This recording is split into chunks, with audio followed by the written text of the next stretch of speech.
Salut les Wargamers, c'est Ivy de French Web Show, votre chaîne de rapport data tuto et live peinture. Aujourd'hui, je suis en compagnie de Gros Titi pour vous présenter la nouvelle saison de Warhammer Age of Sigmar, la saison d'Antor où il fait froid. Je peux me mettre sous mes selles.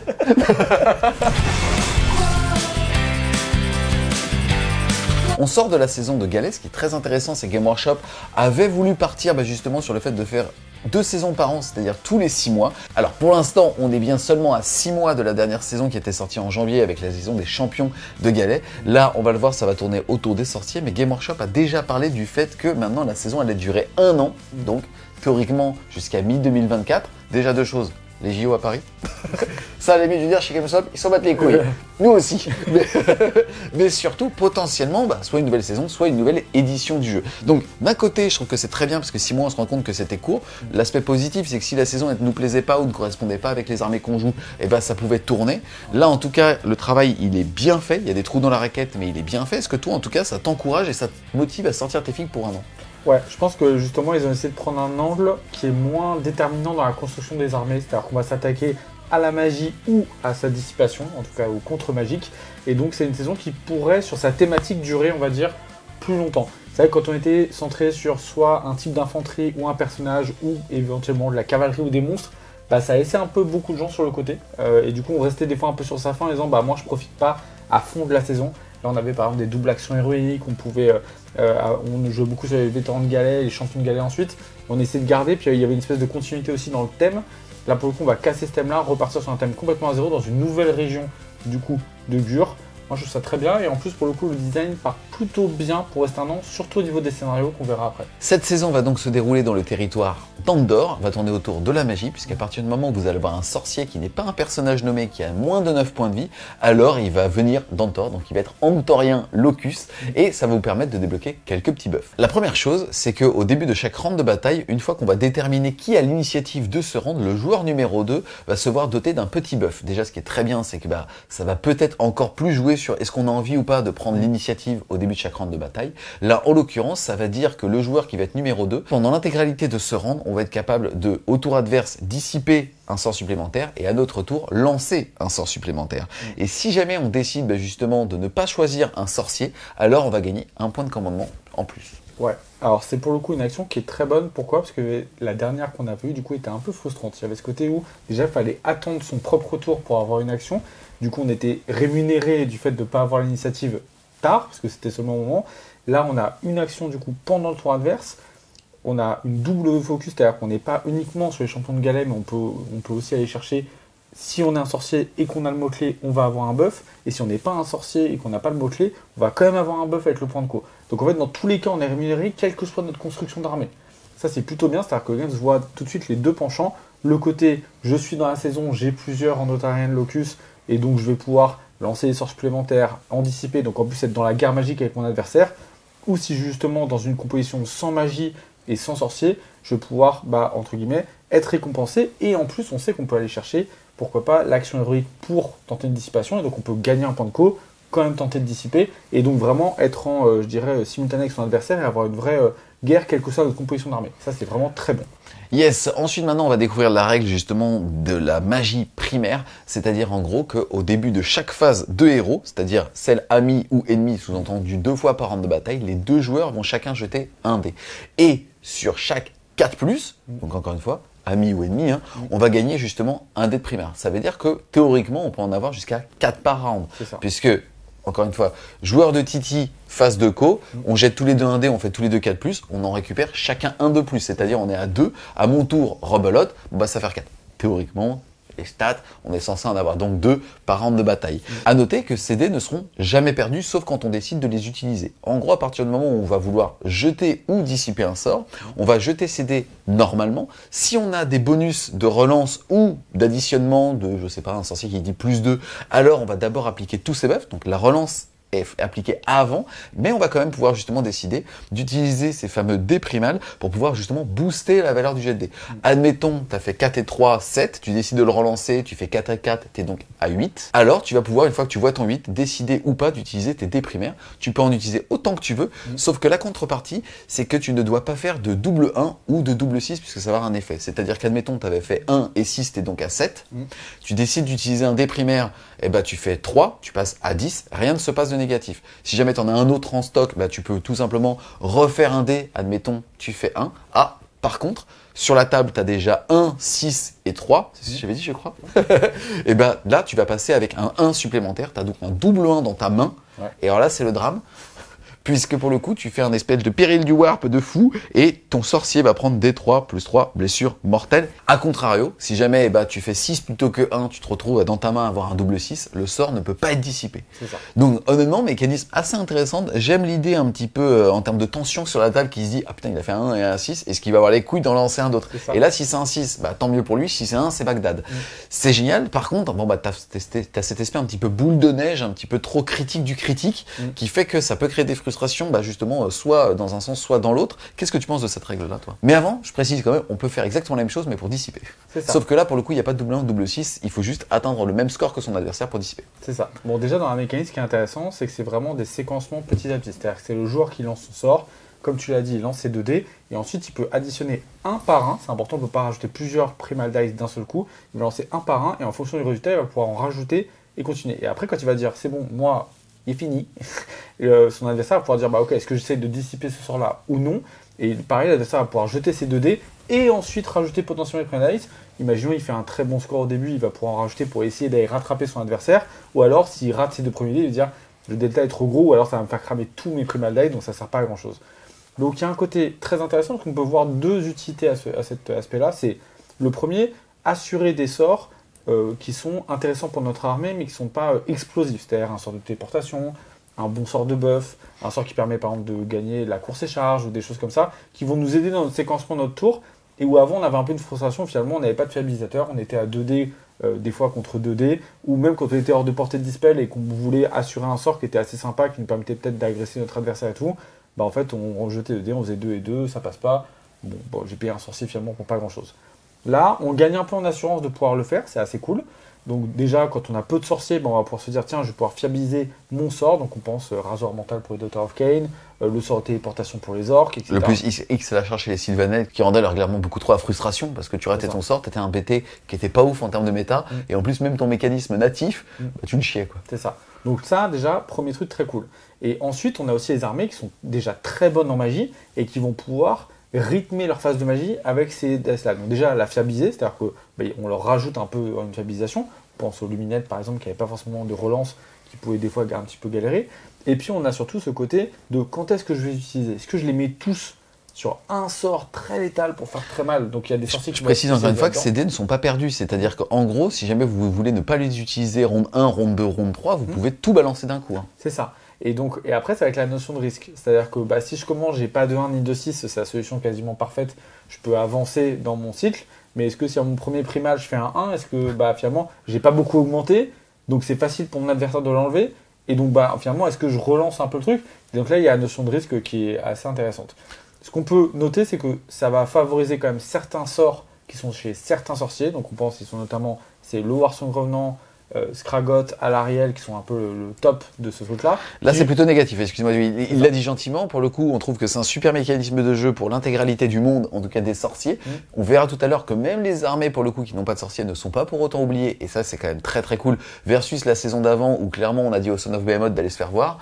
Là, même les armées qui n'ont pas de sorciers vont même avoir des buffs s'ils n'ont aucun sorcier, c'est-à-dire aucun sort en bouteille ou ce genre de choses.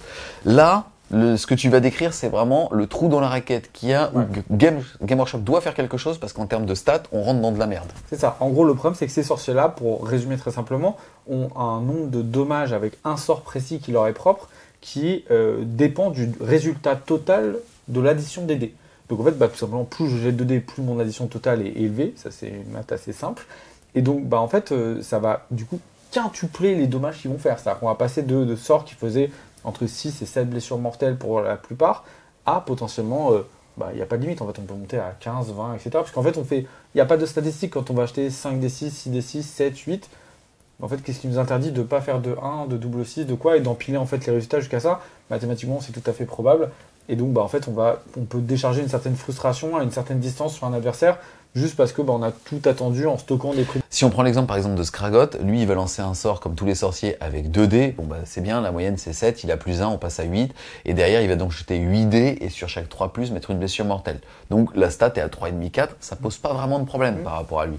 Maintenant, si on commence à dire, mais si j'ai 3 dés, la moyenne c'est 10,5, plus 1 il est à 11,5, donc on va dire 12. Ça veut dire que là tout de suite on est à 9 mortels. Derrière, si jamais il jette un dé, vous avez compris le délire, c'est quelque chose qui est très facilement lisible, et pour le coup il y a zéro fun à prendre 12 blessures mortelles d'un petit gars qui a pris aucun risque. Comme on voit les dés un par un, comme tu l'as dit, en fait s'il n'y a pas de 1, on continue. C'est ça, s'il empile les 3-4 jusqu'à monter à 20, 25, en fait il va dire et en plus on se souvient, c'est cible après avoir lancé. Donc imaginons, il fait pas une super truc, il va cibler un truc un peu simple, et bien là il va dire attends, là je suis à 25, je vais plutôt cibler ton énorme personnage là qui a 16 PV, et puis je vais claquer les doigts, il est mort. Donc en plus il y a ce côté on choisit notre cible après, donc c'est, je dirais, encore plus létal dans ce domaine-là, c'est-à-dire qu'il va pouvoir cibler, et donc il y a un côté intéressant, c'est que est-ce qu'il va faire des Nova fortes tout le long de la partie, ou une seule qui peut malheureusement polariser complètement une game. Et là, c'est un peu triste. Voilà. Yes, donc globalement, super idée. Par contre, Game Workshop, je dois juste revoir sa copie pour peut-être interdire ce mécanisme en fait aux sorts qui bénéficient d'une valeur en jet de dés. C'est ça. Ou alors limiter le nombre de mortels ou ce genre de choses. On peut imaginer que quand tu as utilisé des primales, ton sort peut pas infliger, je sais pas, plus de 12 mortels par exemple. C'est déjà beaucoup, mais ça permettrait au moins d'éviter les craquages positifs où par exemple, je sais pas, je tue un Archaon en un seul sort. Ça n'a aucun sens et le jeu n'est pas fait pour ça. Donc pour résumer cette nouvelle saison, au début de chaque round de bataille, vous allez choisir un sorcier si jamais vous en avez un, et celui-ci va être capable de dissiper et de lancer un sort supplémentaire pendant la durée du round. Si jamais vous n'avez pas de sorcier ou vous décidez de ne pas le mettre sur un sorcier, vous allez gagner un point de commandement avec un autre personnage. Et ensuite, à la phase de héros, au moment de lancer ces sorts, chaque joueur va lancer un dé. Sur chaque 4+, donc sur les 2 joueurs, vous allez gagner un petit point primordial et vous allez pouvoir l'utiliser soit pour lancer, soit pour dissiper. Vous regardez vos dés. Si jamais quand vous les lancez, vous avez un double 1, c'est Bagdad, vous prenez des 3+3 mortels. Sur un double 6, le sort, c'est un pouvoir irrésistible et vous ne pouvez pas alors le dissiper. Et pareil, vous allez pouvoir les additionner pour les dissiper, mais là, sans aucune mesure. Ensuite, on va découvrir ensemble les améliorations de la saison. Pareil, super bien écrit. En gros, on va parler justement des Nullstones. Si jamais vous voulez pouvoir en avoir un, c'est très simple, il faut tout simplement que dans votre armée, vous ayez aucune source de sort, que ça soit par des sorciers ou des objets magiques. On pense à un objet qui dit une fois par partie, il pourrait lancer un sort. Ou par exemple, au début de la partie, il y a un sort en bouteille qui sort. Et donc tout ça vous empêchera de prendre une de ces améliorations. Sinon, elle est gratuite en plus du reste. Donc c'est quand même très très cool. Ouais. Et vous pouvez aussi acheter ce genre d'amélioration quand vous allez chercher certains bataillons ou autres. On va commencer tout simplement par la première, c'est la Nullstone Icône. Et donc le porteur de cet objet va être capable de dissiper ou de conjurer un sort supplémentaire à la phase. Et s'il y arrive, alors il peut continuer de dissiper en boucle. C'est ça. Donc ce qui est assez sympa avec ça, c'est qu'on va pouvoir aussi jouer avec nos Primal Dice en défense. C'est-à-dire que je vais commencer, je vais assurer ma première dispel peut-être en rajoutant un petit dé pour pouvoir continuer et menacer en disant moi aussi j'ai toujours mon stock des primaires et donc je peux. Et donc ce qui est intéressant, c'est qu'on peut aussi se dire l'autre il va de temps en temps décharger la plupart de ses dés durant un tour. Nous on peut se dire moi je vais les garder, comme ça à la phase d'après c'est moi qui ai le plus de trucs et j'ai ce gars-là. Et donc c'est à dire que je peux enchaîner 2-3 dissipes avec des plus de D6, plus 3 D6 et en plus en défense je souffre pas de fiasco. Donc en fait, moi, j'ai aucun risque. Je lance, je fais des 6, je fais des 1, je m'en fiche. C'est important. Et donc, celui-là est assez intéressant, surtout pour des armées qui ont peu de personnes qui peuvent dissiper. Donc, c'est assez cool.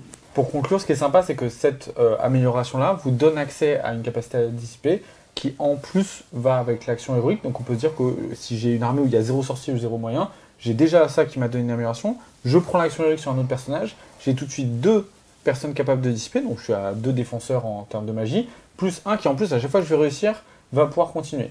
Et en plus, on a le côté conjuration. Donc la conjuration, en général, c'est un peu plus simple. Il y a certains sorts précédents qui se dissipent à 5-6. Je vais commencer par ça. Ça va empêcher l'autre de les relancer. Et en plus, je peux continuer à machin. Donc c'est vraiment assez cool. Ensuite, deuxième amélioration, tout simplement, on va l'utiliser une fois par partie. Au début de la phase de héros, on va déclarer qu'on l'utilise. Auquel cas, tous les doubles 1, 2 ou 3 seront considérés comme des fiascos. Et il faudrait qu'un dé de primal soit utilisé avec justement un double 1, 2 ou 3 pour prendre les fameux D3 plus 3 blessures mortelles. Et en plus de ça, on va quand même tenter de dissiper tous les sorts persistants sur la table sur un 5+. Ouais, bon, par sort.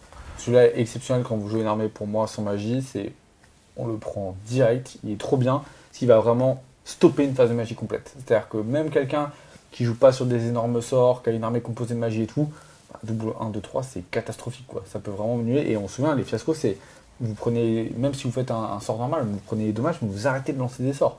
Donc ça, si vous commencez à affronter une armée qui a quelques petits sorciers et tout, franchement, c'est l'angoisse. Celui-là, je l'adore, peut-être en 1, celui-là, et du coup en 2, je pense le premier. Yes, et le troisième va être aussi intéressant, là pour le coup on va pouvoir l'utiliser tout le temps. Dès que le porteur est affecté par un sort, il va jeter un dé, et alors qu'on connaît ce genre d'occurrence où habituellement sur un 4+, il va ignorer les effets, là non, en fait sur un 4+, il va reporter les effets sur une unité à 3 pouces. Ouais, c'est ça. Ami ou ennemi. C'est le caster qui va être obligé de le faire, donc il va choisir une nouvelle cible. Donc si on a que des unités amies à côté de nous, entre guillemets, c'est un autre de nos potes qui va prendre les dommages ou les effets. Par contre, s'il y a des unités ennemies, il est aussi obligé de les choisir. Donc ça peut aller, par exemple, on peut penser à des généraux qui ont des traits de co, qui les protègent aussi à la magie, qui pourront du coup prendre ça, parce que ces améliorations ne peuvent pas aller sur quelqu'un qui a déjà un artefact. Mais du coup, ça permettrait potentiellement à quelqu'un d'agressif, on peut penser à des buveurs de sang ou à des choses avec pas mal de PV, ou des Mokrocha qui ont aussi des traits de commandement, des traits de monture qui ignorent les sorts à 4+, ou ce genre de choses. Accumuler un peu ces trucs-là, pourquoi pas aller chercher des monstres qui peuvent aller en avant, se jeter au milieu de l'ennemi et puis dire vas-y, jette-moi des sorts maintenant, sur un 4+, tu vas devoir choisir tes potes. Celui-là, je l'aime bien, mais plus dans la construction de liste. Plus difficile à choisir si on n'a pas la bonne cible qui va aller avec. On enchaîne ensuite avec les sorts de cette saison, ils sont au nombre de 3. On rappelle qu'il faut aller prendre dans ce tableau justement les sorts. C'est-à-dire que si vous le faites, vous en prenez un moins en tout cas dans votre Battle Tome.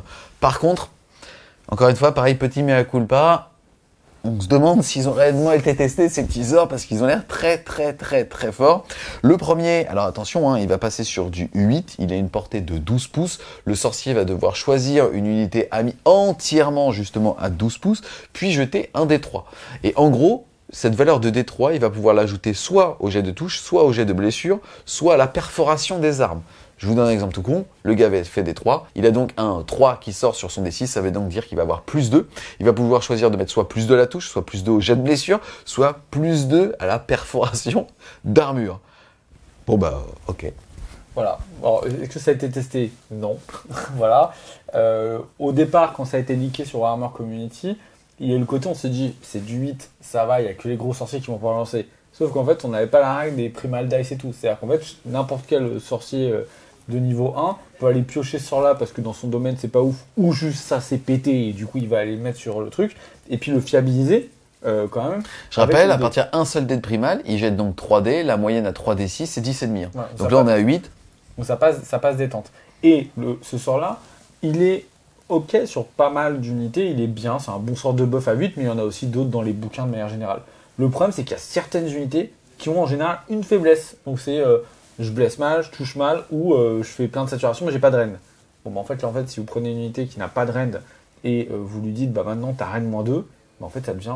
Il passe de c'est des unités ok parce qu'elles sont bien designées du fait qu'il leur manque un truc à ça devient complètement pété. Donc en fait, là il y a vraiment un trou dans la raquette sur ce sort-là. Maintenant, comme tu l'as dit, il faut aller le prendre. Donc on va le faire au sacrifice d'un autre sort. Mais si on prend les unités qui en plus vont vachement bénéficier de ce truc-là, c'est pas un sacrifice, c'est un up dans les choix. C'est-à-dire qu'avant, je prenais un sort qui synchronisait pas ces unités-là.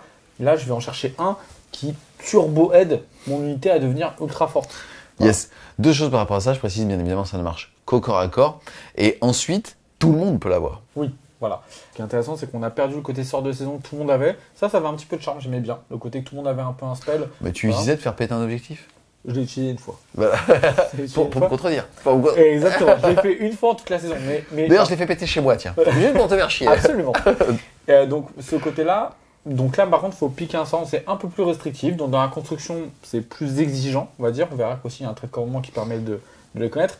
Donc, on va dire qu'il faut faire des sacrifices pour accéder à un truc très fort. Dans certaines compos ou avec certaines unités, malheureusement, ça va vraiment être très puissant. Maintenant, c'est un sort qui désigne une seule unité. Est-ce que finalement, on se fait un peu une idée, on se dit, en fait, avec la dissipation qu'il va y avoir en face, il va falloir mettre tous ses œufs dans le même panier pour l'enlever, ou alors l'adversaire va dire, moi, je te laisserai tes autres sorts, mais celui-là, je vais mettre mes 4 primal dice en défense dessus. Ça peut permettre de peut-être enlever les dés de l'adversaire aussi. On peut se dire que dans la stratégie, je prends un sorcier, je prends ce truc-là, je prends des unités qui sont pétées avec. j'aide, je rajoute qu'un seul primal, l'autre il va tout mettre, et puis comme ça, moi je vais pouvoir passer à autre chose. Ça peut être une... Voilà, mais bon, il y a quand même un problème. Yes, ensuite le deuxième sort, ça va être la rupture. Il va passer sur du 10 et il va avoir une portée de 18 pouces. On va pouvoir choisir un sort Predator ou une incarnation. On espère en tout cas en voir d'autres, des incarnations. Bon, celle-là a un petit peu cassé le jeu, mais en espérant que les prochaines soient un petit peu plus peut-être accessibles aussi, moins trop gros coût en fait de budget ou tout simplement un petit peu moins binaire au niveau de son utilisation. Le fait est que là, tout simplement, donc à 18 pouces, si le sort passe, le sort Prédateur ou l'incarnation va être considéré comme remis à son état naturel, c'est-à-dire tout simplement coupé de du sorcier qui le maîtrise. Ouais. Donc ça, pour les sorts persistants, ça veut dire que du coup l'adversaire va être forcé de potentiellement enlever son propre sort avant que ça lui revienne dans la bouche, donc ça plutôt sympathique. Et l'Incarnate, on se souvient que l'Incarnate, on va parler sur toutes celles qu'on connaît aujourd'hui, mais l'Incarnate a un mode où elle passe d'un état normal à un état sauvage. L'état sauvage fait qu'elle considère tout le monde comme ennemi, et que celle qu'on a actuellement, elle doit charger en plus à chaque phase ami ou ennemi si elle a une cible, et entre guillemets, elle peut taper et charger les sorts persistants ami ou ennemi. Ça peut quand même changer une game ce truc-là, hein, parce que si vous mettez l'Incarnate actuelle sauvage alors qu'elle est à côté de ses potes, on se souvient qu'on ne peut pas désengager de l'incarnate actuelle et qu'elle tape comme un sourd, donc en plus ça peut déglinguer ses propres copains. Donc attention à ce sort-là, il a une bonne portée, 18, donc on peut vite la rendre sauvage alors qu'elle est encore un peu en bunker chez soi. Maintenant ça lui donne aussi un buff, donc elle tape aussi plus fort, donc il faut quand même faire gaffe à ce qu'on fait. Je te rends sauvage, merci, j'ai gagné un plus dans la touche. Actuellement c'est ça, son buff, c'est très fort. Donc faut faire attention, mais par contre j'aime bien parce que ça veut dire que si on rentre dans un gameplay où on a peut-être une ou deux incarnates qui arrivent bientôt, on a un vrai sort qui peut potentiellement aller embêter ou booster nos incarnates. On va avoir aussi un gameplay en disant je la mets sauvage, du coup ça me permet des tricks de jeu, mais là on est dans des constructions de liste qui peuvent être exigeantes, potentiellement intéressantes ou frustrantes, mais en tout cas il y a un gameplay qui se crée autour. Donc moi j'aime bien ce truc là, c'est que ça crée une nouvelle dynamique autour d'un type d'unité. Ça pour le coup c'est intéressant, à voir si ça créera des choses un peu broken, mais globalement c'est pas non plus simple à mettre en place, hein. Mais on peut créer des petits combos déjà. Il y a quelques petits joueurs qui ont commencé à réfléchir sur des listes à base de sort persistant, je le projette, du coup je rends ma warrior sauvage, du coup elle peut charger mon sort persistant, du coup on peut charger très très loin au premier tour. Donc il y a des petites combinaisons comme ça, c'est quand même contrable, il y a des choses à faire, donc pourquoi pas. Yes, tu veux un truc contrable aussi? Ouais. Le troisième sort, pareil, en fait, dommage, comme quoi on vient de voir un sort qui est super bien écrit. Le fait de pouvoir déchaîner un sort persistant ou une incarnation, c'est super cool en termes, ça va avec la saison, ça va en fait avec même les 2 ans de recul qu'on a sur l'édition. Enfin franchement, trop bien. Et là on voit justement le dernier Blizzard, lui il va passer sur une valeur de lancement de 12 avec une portée de 12 qui ne peut jamais être améliorée. Ouais. Donc pas de portail, pas tout ça. Le fait est quand même que on est sur un sort qui passe à 12. Certes, il va falloir au moins utiliser des sorciers qui ont des bonus pour caster, soit 1 ou 2 pour pouvoir arriver justement à cette valeur de 12. Par contre, si ça passe, on va choisir une unité ennemie qui est donc à 12 pouces et elle va prendre 4 D6 blessures mortelles.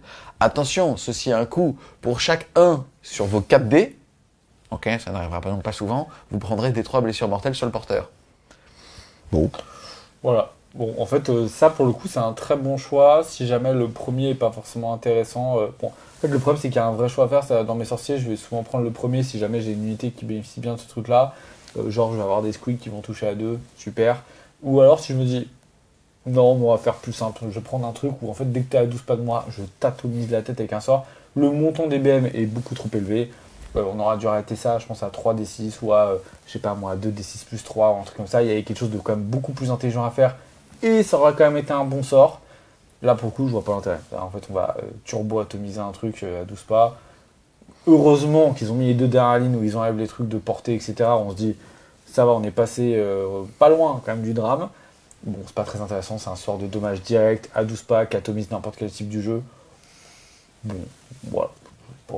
Pas très intéressant. On va maintenant passer aux traits de commandement de la saison. Attention, ceux-ci sont réservés justement aux personnes d'Antariens. C'est-à-dire, on rappelle, 9 PV ou moins, et pas un héros nommé, et bien évidemment il doit avoir le mot-clé sorcier. Le premier, ça va tout simplement lui permettre de connaître tout le domaine de sort des 3 sorts qu'on vient de voir.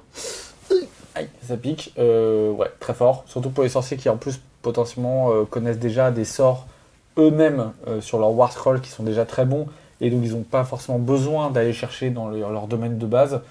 Moi, entre guillemets, des fois tu peux prendre celui-là. Attention, on se rappelle que le trait de co c'est une ressource unique. D'accord. Et Souvent, ça joue carrément sur la tronche de son armée. Hein. Ouais, c'est ça. Il y en a qui sont quand même très très bons dans les bouquins. C'est quand même rare que j'ai genre pas de trait de co bon. C'est quand même ultra rare maintenant, surtout avec la refonte des livres. C'est un vrai choix ce truc-là. Maintenant, si on a un très bon sorcier et que tous les sorts nous sont utiles d'une manière ou d'une autre, genre je joue avec une incarnate, j'ai une unité qui bénéficie bien du buff, et si t'arrives à 12, je t'atomise, pourquoi pas. Maintenant, c'est des sorts qui sont tous difficiles à lancer. Donc c'est-à-dire je vais prendre un sort à 8, à 10, à 12 en plus. Bon, pas certains qu'on le prenne celui-là. Yes, le deuxième, c'est au début de votre phase de héros.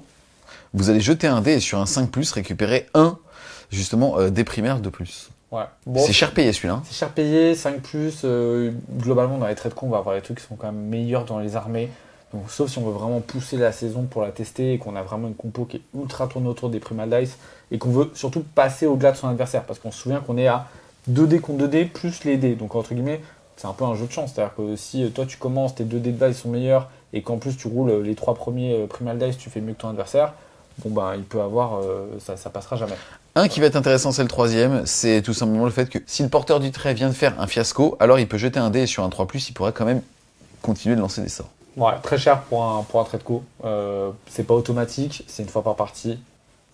Et le dernier, bon, qui est certainement le meilleur, là pour le coup, en fait, en gros, à chaque fois que le général dissipe un sort, il jette un dé et sur un 5+, ce sort ne peut plus être lancé pour le reste de la partie. Ouais, ça, très fort. 5+, pour le coup, là, il y a toujours cette notion d'aléatoire. Par contre, l'effet derrière est ultra puissant. C'est-à-dire que le problème, c'est que quand on va pas fiabiliser forcément notre sort, l'adversaire peut du coup dire, bah moi, je vais dissiper, je vais utiliser des primales pour l'enlever, et sur un 5+, tu peux plus le lancer. Donc c'est vrai qu'on est quasiment obligé de faire attention à ce qu'on lance, ou de buffer un truc, mais de le buffer assez en dépassant forcément ce que va faire notre adversaire. Et du coup, c'est tout bête, hein, mais je commence, je jette, je fais pas un super résultat. Je jette mon premier primal dice, je fais 1. Je me dis, ah non, j'ai pas envie d'exploser. Je laisse comme ça, l'autre il arrive, il rajoute 3D, il est sûr d'enlever, il dit, bon écoute, je t'écoute, sur 5+, ton mec il a plus son sort. Donc clac. Donc on pense, c'est bête, hein, mais Scragot par exemple, on en parlait. Il commence, il fait son premier dé, il fait 1, il dit je vais tenter une fois, tiens, je relance, ah non, j'ai fait que 2, voilà, je vais pas faire un super lancement, je laisse tomber. Bon l'autre il dit ok, sur 5+, ton Scragot, il a plus son sort de dommage, terminado banco. Et carrément. Banco, ouais. Et tu peux penser à des sorciers qui ont des buffs en dispel. Tu peux aussi penser à il y a le Slan par exemple qui est une superstar de je pense ce trait de cola qui va gérer un buff en dispel et en plus je le fais sur toute la table. Donc même si tu es là-bas, je t'attrape et je t'enlève ton sort. Et en plus, j'ai déjà plusieurs dispels de base. Et après, quelqu'un qui pourrait dire je vais avoir un bonus une fois par partie de dispel, ou juste je vais tenter ma chance de tous mes primals, et sur un 5, je t'enlève ton sort synergique de ton armée. On va maintenant passer aux bataillons. Ils sont assez intéressants. Le premier, ça va être justement ceux des acolytes d'Anthorien. Il vous permet d'avoir entre 2 et 3 héros dedans qui vont avoir moins de 10 points de vie. Si dans le bataillon, on a au moins 2 locus, c'est-à-dire 2 sorciers qui ont moins de 9 PV, blablabla, alors à chaque phase de héros, ami ou ennemi, on jette un dé et sur un 3+, on gagne un dé primaire. Ouais, celui-là, il est bien, il est fiable. Il permet de passer, comme je disais, au-delà de l'adversaire dans une guerre magique et tout. Maintenant, il monte quand même à 2-3 poses supplémentaires. Hein. Donc, c'est tout de suite, si je prends celui-là, je suis minimum à 3 poses dans mon armée. Donc, il y a un vrai choix sur ce truc-là. Ensuite, on va voir le chasseur de sorciers. Il nous permet d'avoir à minimum un personnage et une unité. Vous pouvez rajouter une deuxième unité, voire même un monstre. Et en gros, là, à chaque fois que vous allez prendre pour m'aider justement un sorcier, vous allez pouvoir décider que vos armes vont avoir plus d'une attaque. C'est ça. Donc, en gros, vous choisissez votre meilleur profil d'armes. Vous devez mettre toutes vos attaques sur le sorcier. Et vous gagnez plus d'une attaque. Par contre, vous ne pouvez pas avoir de sorcier dans ce bataillon. C'est ça. Bon, ça pour le coup, il est sympa. C'est un bon bataillon de contre. Parce que les sorciers, c'est pas forcément les locus. Hein. Ça peut être, je vais taper sur, entre guillemets, un duc du changement. Bon, d'un seul coup, mon infanterie d'élite, mes brutes, elles ont plus d'une attaque sur leur profil. Ou mon dragon, il va aller se taper contre, je sais pas, Archaon. Tac, j'ai plus d'une attaque parce que t'as un sorcier. Donc, bam, je vais te tabasser aussi fort que je peux. Donc j'aime bien celui-là. Moi je pense qu'il est très bon parce qu'il va bien dans une compo. J'ai joué sans magie et donc j'ai déjà des buffs machin. Et en plus quand je vais t'attraper et je vais te taper dessus, même si ton mec il est un peu tanky et tout, je vais t'arracher. Plus j'attaque sur certains profils, ça clôt le combat immédiatement. Hein. Donc je l'aime bien. Et j'aime bien la restriction quand même de dire ouais tu dois quand même mettre toutes tes patates sur ce gars-là. Il n'y a pas de j'ai un buff mais en plus je peux splitter, je gagne tout. Et en plus celui-là il peut. Et par contre on peut mettre pas mal de trucs dedans pour en mettre très peu. On peut se dire soit je mets un héros pour faire un petit chasseur de sorcier, il arrive, il gagne plus d'une attaque sur son meilleur profil, donc ça c'est assez cool. Ou alors dire je peux rentrer la moitié de mon armée quasiment dans ce truc là et aller bourriner les sorciers en face. Très très bon. On va maintenant passer à la partie match play de cette nouvelle saison, en découvrant ensemble les grandes stratégies. Maintenant, avant de les lire, qu'est-ce que tu peux nous parler justement de la dernière saison et de ce système en fait d'avoir des grandes stratégies qui vont évoluer? Alors maintenant, avant c'était tous les 6 mois, maintenant c'est tous les ans. Enfin, de mon point de vue, c'est encore une fois, c'est dommage parce que tu crées un gap déjà entre les Battletomes qui étaient forts avant et justement ceux qui l'étaient moins. On rappelle que Game Workshop a choisi le fait que maintenant chaque armée a ses propres grandes stratégies et ses tactiques de bataille à faire par tour. Donc déjà, c'est difficile d'équilibrer mathématiquement en fait justement des unités les unes avec les autres. En plus de ça, maintenant, c'est de la manière dont on gagne des points. Avec cette saison, où est-ce que ça va? Alors au départ, on avait du coup, par rapport à l'ancien système de AOS, on commençait à gagner en difficulté. C'était une bonne chose que ça devenait difficile de marquer des points. C'est-à-dire mettre sa grande strat, c'était un peu plus compliqué. Mettre des tactiques, c'était un peu plus compliqué. Globalement, on pouvait dire qu'à peu près la moitié des grandes strats et des tactiques étaient, on va dire, acceptables, faisables, voire pour, on va dire, 2 d'entre elles étaient très simples. Donc on avait une espèce d'échelle de difficulté. Il y avait un vrai tempo à avoir, mais un tempo qui était, on va dire, simple à lire. Les simples commençaient en début de partie, puis on accédait à des moyennes qui étaient faisables au milieu. Et par contre, on avait une petite difficulté sur la fin de partie. Le problème qu'on a eu, c'est qu'effectivement, comme tu l'as dit, il y a des bouquins qui sont sortis. Dans les bouquins, il y avait 2 styles. Il y avait rien n'est faisable, donc en fait, ça apporte rien, je joue qu'avec le livre de base. Et il y avait d'autres qui sont arrivés en disant, moi, je vais faire 90% de mon scoring secondaire et stratégie, parce que c'est automatique avec ce que j'ai dans le livre. Et des fois sans interaction, qui était des fois le plus gros problème. Ou alors une interaction limitée, c'est-à-dire je tue des trucs. Tu parles au passé, c'est encore vrai aujourd'hui. C'est encore le cas aujourd'hui. Et donc ces bouquins sont toujours là. Et, entre guillemets, ils n'ont pas changé. Le souci, en fait, il y a un problème, c'est que d'un côté, Games renforce la difficulté de son scoring dans son livre, ce qui est une bonne chose. Parce que plus c'est difficile, plus le cap de maîtrise de ton jeu est intéressant. C'est-à-dire que marquer des tactiques, si tu ne joues qu'avec le bouquin de base, c'est dépendant de ta construction de liste, de ton skill, de ta capacité à improviser sur le champ de bataille avec l'aléa, etc., etc., et d'avoir des difficultés durant la partie. Donc ça rend les parties ardues et intéressantes. Le problème étant que si toi, tu joues majoritairement avec ça... Titi le ardu. Voilà, Titi le ardu. Et si ton adversaire joue avec son livre et dit « Non, mais la saison, c'est sympa, mais moi, de toute façon, je peux faire mon scoring tout seul. » Hashtag Soublight. Et ben en fait, le problème, c'est que vous ne jouez pas au même jeu. C'est-à-dire toi, tu casses les méninges, tu tritures pour t'en sortir et tout. L'autre, il est là. Non, je vais faire un truc où je dois mettre 2 unités sur un objectif, c'est plus simple. Voilà. Et donc ça, c'est un peu le problème. Donc on va essayer de garder sur le côté analyse du GHB. Celui-là, il est intéressant, il est technique et il est plus complexe que celui d'avant. Ça ne veut pas dire que la lecture est complexe, hein, c'est juste qu'elles sont plus difficiles à réaliser. Voilà. Yes, GHB pour Grand Handbook, hein, c'est pas autre chose. Titi le ardu. Calme-toi. Tu te calmes, Jean-Claude. Respire. Au niveau de ces grandes strats, la première, elle va tout simplement vous demander à la fin de la partie d'avoir au moins 2 sorciers entièrement à 6 pouces du centre du champ de bataille pour marquer vos 3 points de victoire. Ouais, cool pour les armées qui sont très sorciers magie. On pense Luminette, Zinch en tête de liste. C'est à peu près tout qui me vient un petit peu en tête, mais potentiellement des armées aussi qui ont des sorciers résistants ou qui ne seront pas ciblés. Invocable aussi. Invocable potentiellement, mais par contre, ce qui est intéressant, c'est qu'on se souvient, en changeant de saison, toutes les tactiques, etc. qu'on va voir, nos sorciers sont plus protégés. On ne peut plus dire je suis Gaëtien de champion, je suis à côté de ligne, tu peux pas me cibler. Tout. Si je veux casser ta grande stratégie en étant adversaire, je peux aller cibler les sorciers, je peux les assassiner et te casser. Donc là, il y a de l'interaction, celle-là est intéressante pour nous et pour l'adversaire, entre guillemets, d'essayer de cibler les sorciers. Très bonne transition, Titi, puisque le prochain est si votre général est alors sorcier et que celui-ci est donc un Antorien Locus, c'est-à-dire un personnage de moins de 9 PV qui n'est pas un héros épique, alors, s'il n'a pas été détruit à la fin de la partie, tu marques tes 3 points de victoire. Ouais, chaud. Faut protéger un mec qui a 9 points de vie au moins, il y a des armées, pour aller chercher les mots-clés, on pense, chaman gobelin, 4 points de vie, sauvegarde à 6. Ça meurt à la chaîne. Je l'ai pris comme général. Ouais, dans la saison d'avant, c'était bien. Tu vois. Donc, faisable, mais dangereux. C'est-à-dire que contrable s'il y a des dégâts de distance ou si on a des bonnes forces d'impact, des unités qui volent qui peuvent assassiner. Par contre, il y en a aussi qui sont tanky. On peut penser à Logru de Thaumaturge, par exemple, qui était déjà un très bon champion de Galais et qui devient un excellent Antorien Locus dans cette saison-là. Plutôt tanky, peut se soigner, résiste, etc. Intéressant. Yes, le prochain va vous demander en fait à la fin de la partie d'avoir détruit toutes les figurines qui étaient porteuses d'artefacts adverses et de faire en sorte qu'il n'y ait pas d'unité ennemie à 6 pouces du centre du champ de bataille. Je précise que c'est une grande stratégie et écrit sur votre liste, c'est-à-dire que vous ne savez pas qui est en face quand vous choisissez celui-là. C'est ça. Bon, ce qui est intéressant, c'est que dans les artefacts, globalement, ça compte pas tout ce qui est renommé, qui ont des artefacts propres à leur War Scroll, etc. Ça, c'est à côté. Hein. Donc, vous n'avez pas à tuer Archéron parce qu'il a l'épée tueuse des rois et tout. Non, non, c'est vraiment ceux qui ont sélectionné des artefacts, donc les améliorations notées sur la feuille d'armée. Celle-là peut être difficile, mais potentiellement faisable. C'est-à-dire tuer tous ceux qui portent des artefacts, bah, ça veut dire aussi l'adversaire va devoir protéger ceux-là, parce que j'envoie pas mon mec au charbon pareil parce qu'il a un artefact, sachant que c'est, entre guillemets, la grande strat de mon adversaire de les assassiner. Donc il y a un côté, je choisis cette grande strat pour dicter potentiellement le gameplay de mon adversaire.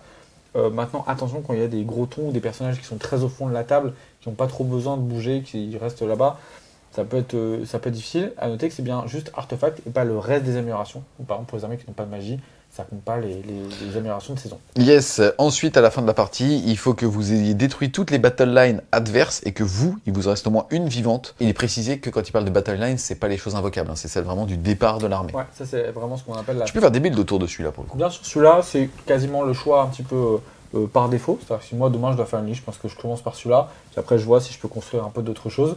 Il est bien, surtout qu'il y a des armées qui sont au strict minimum des battle lines. On peut penser à, bah tiens, je joue 3 x 10 squelettes ou 3 x 10 ghouls parce que, et après je joue que des gros trucs d'élite.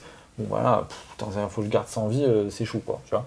Donc ça pareil, t'imposes sur l'armée, puis t'as des armées qui jouent quasiment tout en battle line et qui vont dire, bah faut que tu me tables race quoi. Voilà, donc intéressant et peut être difficile à réaliser en fonction. Donc c'est ce qu'on attend du grand strat, c'est pas simple, ça dicte un peu le jeu adverse, on peut la contrer quand on est adversaire, mais il faut s'appliquer entre guillemets dans son jeu. Yes. Et le dernier, là, quand la partie s'arrête, vous allez gagner cette grande stratégie si jamais vous avez au moins 2 sorts persistants ou incarnations sur la table et qu'elles sont toujours sous votre contrôle. Ouais. Chaud. C'est chaud parce qu'une incarnate ça se tue, donc il faut essayer de la préserver, il faut qu'on fasse attention, il faut qu'elle soit sous notre contrôle, donc il ne faut pas que l'autre il soit déchaîné parce qu'il a eu la grande idée de jouer le sort pour déchaîner nos sorts, etc. Maintenant, des fois en jouant en dernier, une armée qui a une composition basée autour des sorts persistants avec beaucoup de sorciers peut se dire, bah, même en jouant un peu en défensif, si j'ai le dernier tour, bah, je peux lancer mes sorts persistants, mais ça veut dire qu'il ne faut pas qu'ils aient été dissipés au début de mon tour par le joueur adverse. Pas simple dans un tempo, c'est là. Faisable, potentiellement si on a un nouveau modèle d'incarnate, est-ce qu'on ne pourra pas jouer des armées avec 2 incarnates, donc du coup facilement la réaliser, à voir en fonction des futurs compos. On a fait le tour des grandes stratégies, bon bah t'as commencé à faire une espèce de disclaimer en pensant bah, justement à des armées de Tzeentch, clairement eux quelle que soit la saison ils s'en fichent, hein. Ils prennent 2 dés, ça fait 9, 3 points de victoire, rideau. Est-ce que tu penses que ça va quand même changer le gameplay de certaines armées ? Le gameplay, je pense dans la composition un petit peu, pour le coup, parce que les grandes strats sont quand même un peu plus touchy ou compliquées à réaliser. Je pense que ce qui est intéressant, c'est que ça va beaucoup toucher le jeu en équipe, le jeu en solo assez peu. On va souvent prendre, comme tu l'as dit, tuer toutes les battle lines, ou si j'ai plein de sorciers, je vais mettre 2 sorciers au centre de la table, ou voilà, où je tue tous les artefacts peut-être. Voilà, mais en tout cas, ça va tourner autour de 2-3 qui vont se multiplier. Donc quand on va jouer en solo, tout le monde va jouer la même, ou je vais jouer celle de mon bouquin parce qu'elle est très bien, etc.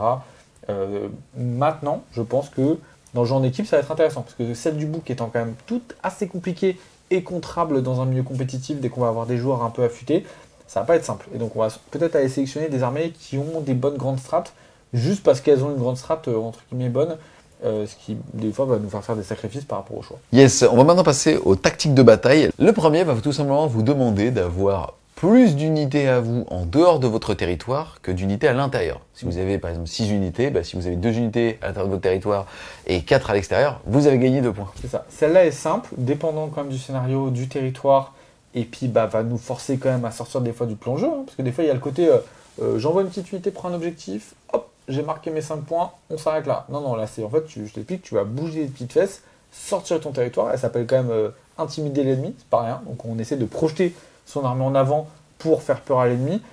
Donc celle-là, en fait, ce qui est sympa, c'est qu'elle est facile à réaliser, mais elle va à contrario du gameplay de certaines armées qui vont plutôt dire non, non, moi je vais plutôt profiter du tour pour reculer. Tu vois.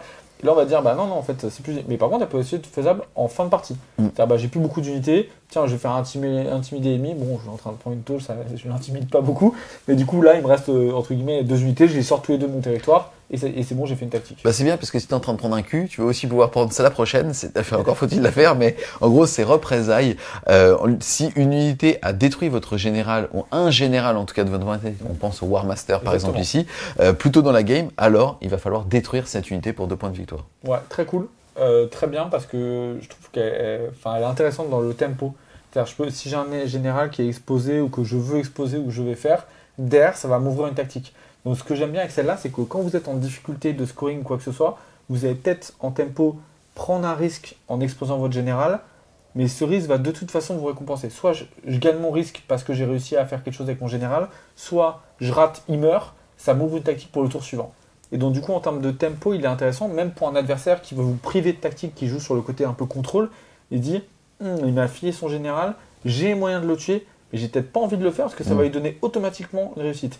Et surtout que c'est l'unité qui l'a tué. Donc imaginons, vous finissez avec une dernière attaque d'un truc un peu pourri, donc voilà, l'autre il a 2 points automatiques au tour d'après, qui dans cette saison-là est vraiment un gros avantage. C'est-à-dire que si j'ai un truc tout flingué qui m'a fini, bah, c'est un peu la tristesse quoi. Yes, ensuite, troisième, il va falloir répondre à une des conditions suivantes. On va prendre tout simplement un sort persistant ou une incarnation contrôlée par l'adversaire. Et à la fin du tour, soit le sort persistant est sauvage, soit justement l'ennemi qu'il contrôlait a été détruite, soit le sort persistant est maintenant contrôlé par une unité amie, soit l'incarnation est elle-même sauvage. Très bien celle-là, j'aime beaucoup, elle est adaptable, elle va bien avec la saison, elle va bien avec le fait de enfin contrer une tactique qui va contrer les armées avec des forts endless spells et tout. Donc ce qui est bien avec celle-là, pourquoi on l'aime bien, c'est le côté, entre guillemets, je vais gérer, je vais apporter une tactique aux armées qui vont essayer de contrer la magie. Donc tu joues de endless, c'est super, bon bah, en fait je t'éclate ton mec qui contrôle le endless, merci pour la tactique. Donc en fait ça c'est assez cool, je l'aime beaucoup celle-là. Dans le fait de donner un élément de scoring à ceux qui ne sont pas forcément full dans la saison. Voilà. Ensuite, le quatrième, cette tactique va être validée si l'intégralité des sorts que vous lancez sont passés et que l'adversaire n'en a dissipé aucun. C'est ça. Donc en gros, faisable très facilement, potentiellement difficile. Ce qui est intéressant celle-là, c'est que le choix du premier tour est très intéressant. C'est-à-dire que, entre guillemets, quelqu'un qui va dire « moi je prends le T1 pour la réaliser », et après, je rentre à portée de dissipation partout. Et entre guillemets, je vais t'avoir parce qu'en fait, dès que je rentre une. Si je rentre à ce moment-là, vous lancez qu'un seul sort en fait, pour être sûr que vous êtes à 100% de réussite. Déjà, pour l'ego, c'est bien. Jamais raté. Non, il y a ce côté, celle-là est intéressante. Privée du coup pour ceux qui lancent de la magie. Mais entre guillemets, ceux qui lancent pas de magie peuvent tenter de la contrer. Donc ça va être intéressant. Le tempo, c'est plutôt. Bah, je suis obligé de prendre le T1. Ça me donne 2 points gratuits. Par contre, bah, en prenant le premier tour, qu'est-ce qui se passe bah, on s'ouvre un double tour en face. Yes, le prochain est bien parce qu'il y avait peut-être des fois un round de bataille sur lequel Zinj n'était pas sûr de pouvoir marquer ses 2 points. Maintenant c'est fait. En gros, on va prendre tout simplement une unité ennemie et celle-ci doit être détruite via les effets d'un sort ou d'un sort persistant. Attention, hein, on a le droit de lui faire des PV avec autre chose, mais c'est juste que pour retirer le dernier PV, bah, ça va être un arcane missile ou autre. C'est ça. En gros, il faut pick un ennemi unit. Bon bah ça c'est pour le coup une tactique qui prive entre guillemets ceux qui jouent anti-magie. Il y en avait une au-dessus qui était plutôt pour leurs ennemis. Donc on va dire que ça équilibre. Maintenant, on a aussi des armées qui sont plutôt orientées sur une magie de contrôle ou de buff, etc. qui vont du coup pas aller piocher sur celle-là. Mais par contre, ça te donne un bon petit up de scoring, comme tu le dis, à Zinj qui manquait quasiment de une tactique pour peut-être faire un full 5 en toute détente. Voilà. Yes, ensuite on va avoir le 5e, celui-là il est rigolo, il faut au moins avoir désengagé avec 2 unités et chargé avec 2 unités. Ouais, c'est du coup l'appât et le piège entre guillemets qui se referment. Celle-là est très cool parce que pour le coup ça se fait bien. On a l'impression que c'est compliqué, mais durant les parties ça peut vite arriver de entre guillemets retreat et machin. Et puis du coup on peut sacrifier en disant bah tiens je serais plutôt resté au combat, mais ça m'offre une tactique détente. J'ai 2 mecs un peu en vie, hop je désengage, je recharge avec 2, ça c'est pas très compliqué. Et du coup ça m'offre entre guillemets 2 points de victoire. Je l'aime bien, celle-là est très cool et en plus il y a un petit côté l'appât et du coup le piège qui se referme avec les unités qui viennent contrecharger. Et en termes de thématique, il y a un côté, une saveur à la table qui est assez cool. Ouais, je suis d'accord avec toi. Ensuite, l'avant-dernier, il va falloir charger avec un héros et une unité Battle Line. Et à la fin du tour, il faut qu'il y en ait au moins une des deux qui soit à 3 pouces des unités ennemies. Ouais, là, en fait, la deuxième phrase est trop cool. Le fait que ça soit seulement une des deux et que vous n'ayez pas à choisir que ce soit 3 pas, détente. Vous chargez, entre guillemets, en plus, c'est un héros, une Battle Line, ça va. Et donc, ça, c'est sympa d'avoir, du coup, de se dire, bon, tu vois, c'est bête, mais si je prends mon général et qu'il est plutôt offensif, j'avance, je peux faire cette tactique-là. Le tour d'après, on me l'a tué, ça tombe bien, ça m'offre le truc pour pouvoir tuer l'unité qui l'a tué. Et donc finalement, dans sa construction, on peut aller chercher un truc qui est assez intéressant. Moi, j'aime beaucoup. Celle-là, elle est facilement faisable. On se rappelle que vous avez juste à engager et finir à 3. Et du coup taper sur autre chose. Donc en engageant plusieurs unités, finalement, c'est très facilement faisable. Yes, et le dernier, il va falloir choisir 3 unités amies qui sont sur le champ de bataille. Et c'est là où je trouve que c'est un peu dommage, c'est qu'ils doivent être pour l'instant sur le champ de bataille. Et en gros, à la fin du tour, il faudrait qu'elles soient à 6 pouces au moins d'un angle des champs de bataille et que sur ces 3 unités, il y en a 2 qui soient pas dans notre territoire. Ouais, bah en fait, je pense que c'est plutôt finalement pas si mal écrit le fait qu'elles doivent être sur le champ de bataille. Parce qu'en fait, sinon, c'est trop simple de dire j'ai mes trucs en faible, T1, je prends cette tactique-là, clac, clac, clac, c'est fait. Bah ouais. Non, là, pour le coup, il y a le côté, bah, tu te déplaces, tu prends les angles, qui sont pas toujours les meilleures positions, parce que c'est pas toujours près des objectifs et tout. Donc ça, elle est cool. Il y a un côté mouvement en plus qui est intéressant dans la tactique. Globalement, on arrive à la fin. Il y a le côté, on a vu qu'ils sont facilement faisables par des armées. D'autres, il faut prendre des risques. D'autres où, entre guillemets, ça entraîne des charges, etc. Il n'y a pas beaucoup de choses où il faut tuer à distance ou quoi que ce soit, ou des trucs automatiques, genre œil pour œil ou des trucs comme ça, où je sais pas quoi prendre, je vais prendre œil pour œil, de toute façon, je vais tuer forcément un truc. Non, là, il y a un petit peu plus de tactique, c'est un peu plus compliqué, mais des faisables quand même. Donc, c'est pas d'une frustration totale. Par contre, je pense que le tempo est plus dur à trouver dans ce qu'on va choisir. On se dit, tiens, je vais sortir de mon territoire tout de suite.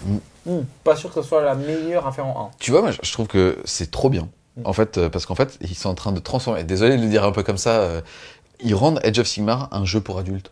En fait, il faut réfléchir et c'est cool. Ouais, mais le problème, c'est que tu crées encore plus de disparité entre celles qui ont le droit d'en avoir des pétés dans leur Battle Tome que d'autres. Et c'est trop dommage.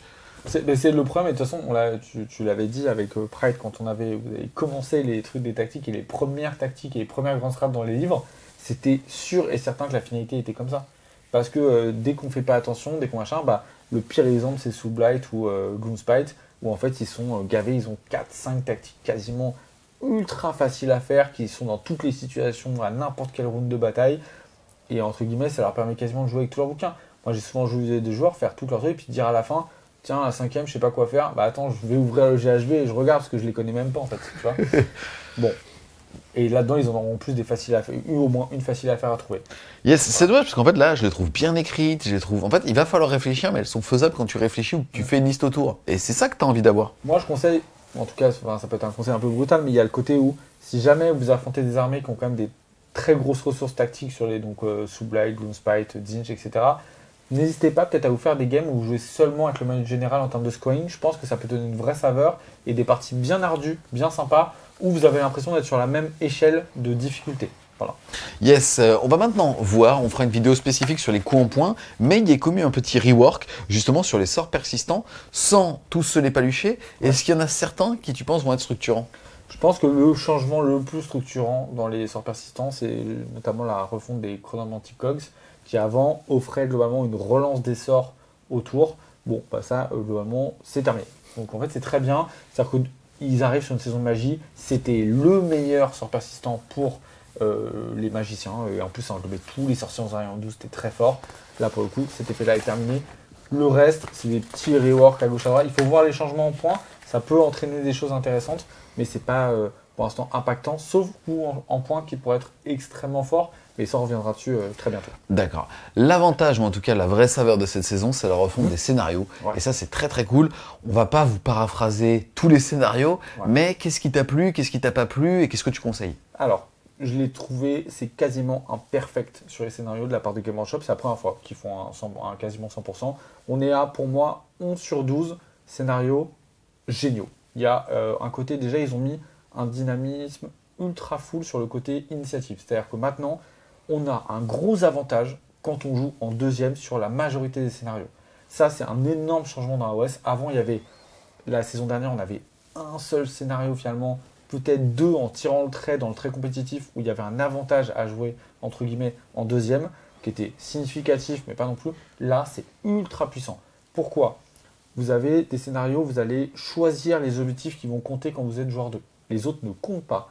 Vous en avez où vous supprimez de 0 à 2 objectifs sur 6 quand vous jouez en deuxième. Donc vous pouvez retourner la partie. Et en plus, vous pouvez faire des dommages sur certains objectifs. Vous en avez où tout simplement, vous allez pouvoir activer des objectifs et les désactiver ou, entre guillemets, les faire qui comptent ou qui ne comptent pas sur le champ de bataille. Donc en fait, il y a un vrai dynamisme permanent sur ce qu'on va faire, ou ça peut être aussi déclencher des objectifs qui vont faire des dommages aux unités quand vous êtes joueur 2. Vous allez pouvoir dire, bah, je vais cibler ces deux-là. Il y a en gros, c'est un peu la glace qui se fissure et qui fait des dommages. Et donc, du coup, il y a des unités qui prennent des dégâts. En fait, on retrouve ça sur 11 scénarios sur 12. Il y en a le 12e, pour en parler un petit peu, c'est un truc où ils ont mis... C'est assez cool, ils ont essayé de dire, c'est les tours de sorciers dans la glace. Et en gros, chaque camp a une espèce de garnison qui est destinée aux sorciers. Et quand on capture, quand il n'y a personne dans la tour, on gagne des points. Ou quand on a quelqu'un dans la tour de notre côté, on gagne des points. Le problème, c'est que ça a un signe qu'il faut avoir des décors. Il le précise là-dedans. Donc en fait, dès qu'on rentre dans le côté, il faut avoir des décors, des garnisons, des trucs. Ça va pas. C'est pas équilibré. Il y a un problème. Ça ira pas dans toutes les armées et tout.